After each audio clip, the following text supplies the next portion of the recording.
Сәлеметсіздер ме оқушылар? Мен Әлманбетова Гүлсім Тұрымбетқызы 7-ші сыныпқа қазақ тілінен сабағымды бастаймын. Бүгінгі сабақтың тақырыбы жейтін асың көп болсын, зияны жоқ болсын. Бүгінгі сабақтың мақсаты мәтін бойынша проблемалық сұрақтар құрастыру. Әлеуметтік, қоғамдық, оқу еңбек тақырыбына байланысты автор көзқарасы мен көтерілген мәселелерді талдау. Еліктеуіш сөздердің мәнмәтіндегі қолданысын түсіну. Бағалау критерийлері мәтін бойынша проблеманы анықтайды, проблемалық сұрақтар құрастырады, автор көзқарасын ажыратады, көтерілген мәселені талдайды, еліктеуіш сөздердің өзіндік ерекшеліктерін ажыратады.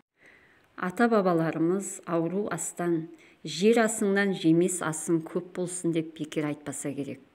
Қазіргі кезде сыртқы саудаға есігі ашық ел ретінде сырттан келетін табиғи емес гендік өзгеріске ұшыраған өнімдерден біздің еліміз де тысқары қалып отырған жоқ. Ол өнімдердің пайда зияны қаншалықты екенін қарапайым халық біле бермейміз. Енді тапсырмаға назар аударайық. Бірінші тапсырмаға назар аударайық. Берілген мәтінді оқып, проблемалық сұрақтар құрастырыңыз. Ірімейтін тағам асқазанымызды шірітіп жүрмей ме? Тау асып, теңіз басып әкелінген трансгенді өнімдер туралы даудың көрігі қызып кетпесе де, қоғамда екіұдай пікір қалыптастырып отыр. Тағамтану саласының кей мамандары оны қоштаса, оқығаны мен тоқығаны көп болмаса да, бір білері бар ауылдағы ағайын мұның астарында қандай да бір құпия барын біледі. Табиғи емес өнімдер расында ірімейді, шірімейді. Сөреде айлап емес, жылдап тұра береді. Сырты жылтырап, өзі ірімесе де, асқазанымызды шірітіп жатпағанына кім кепіл? Аштан емес, астан өлмейтініңе де кепілдік жоқ. Қолдан өсірілген емес, қолдан өлтірген тағамдардың кесірінен құбыжық сәбилердің түрлі аурулардың көбейіп кетуінің бір ұштығы осында жатқан жоқ бекен. Алайда ол туралы ресми статистикалық дерек мүлдем жоқ. Америкада өнімнің құрамына ГМО туралы ескерту белгі жапсырылады.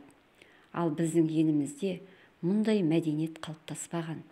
Тіпті сол шетелден келген импорт өнімдерге ескерту жазылсын деп те міндеттей алмай отырмыз.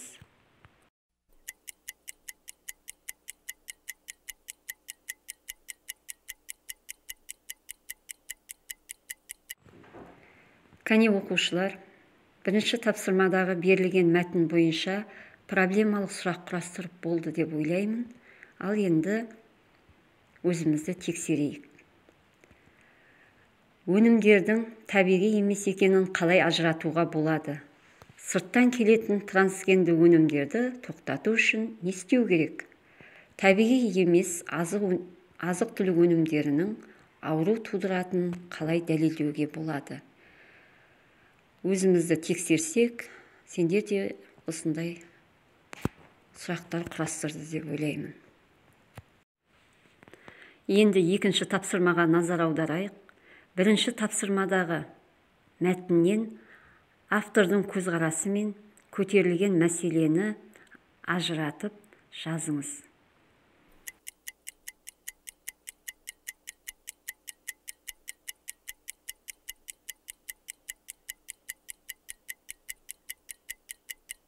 Екінші тапсырманы орындап болсақ, өзіміздің жауабымызды тексерейік. Берілген мәтіндегі автордың көзқарасы. Автор адамзат денсаулығына аурудың астан келетініне алаңдаушылық білдіреді. Осы мәтінде көтерілген мәселе. Мәтінде сырттан келген табиғи емес өнімдердің кесірінен түрлі аурулардың көбейіп жатқандығы сөз болады. Оқушылар өткен сабақтардан еліктеу сөздерді және оның құрамына қарай дара күрделі тұлғасына қарай негізгі туынды болып бөлінетінін білесіздер. Енді бүгін еліктеу сөздердің мағынасына қарай екі түрімен танысамыз. Олар еліктеуіш сөздер мен бейнелеуіш сөздер. Еліктеуіш түрлі дыбыстарға еліктеуден туындаған еліктеу сөздер. Ал бейнелеуіштер көру арқылы сипатталатын еліктеу сөздер. Бұл екеуінің айырмашылығы: еліктеуіштер дыбысқа негізделеді, ал бейнелеуіш сөздер көрініске негізделеді. Мына сызбаға қараңыздар. Еліктеуіш сөздер арс, арс, сарт, сұрт, шаң, шұң. Ал бейнелеуіштер маң, маң, қисаң, қисаң, жылт, жылт. Енді оқушылар үшінші тапсырмаға назар аударайық. Үшінші тапсырмада семантикалық картаны толтырыңыз делінген. Мұнда еліктеуіштер мен бейнелеуіш сөздер берілген. Соның қайсысы еліктеуіш, қайсысы бейнелеуіш екенін белгілейміз.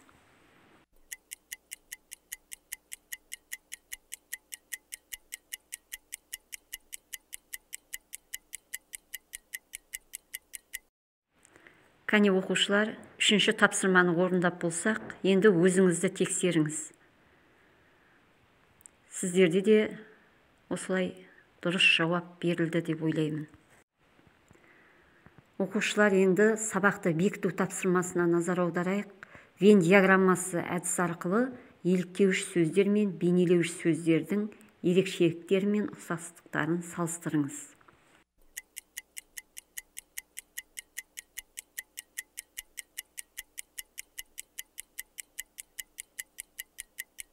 Тапсырманы орындап болсақ, өзіңізді тексеріңіз. Еліктеуіш түрлі дыбыстарға еліктеуден туындаған сөздер еліктеуіш дыбысқа негізделеді. Бейнелеуіш көру арқылы сипаттайтын сөздер, бейнелеуіш сөздер көрініске негізделеді. Бұл айырмашылықтары. Ал ұқсастығы: екеуі де еліктеу сөздің түрлері. Ал енді оқушылар, бүгінгі сабағымызды қорытындылайық. Біз бүгінгі сабақта мәтін бойынша проблеманы анықтап, проблемалық сұрақтар құрастырдық. Мәтіннен автор көзқарасын ажыраттық, көтерілген мәселені талдадық, еліктеу сөздердің өзіндік ерекшеліктерін ажыраттық. Кездескенше қош сау болыңыздар.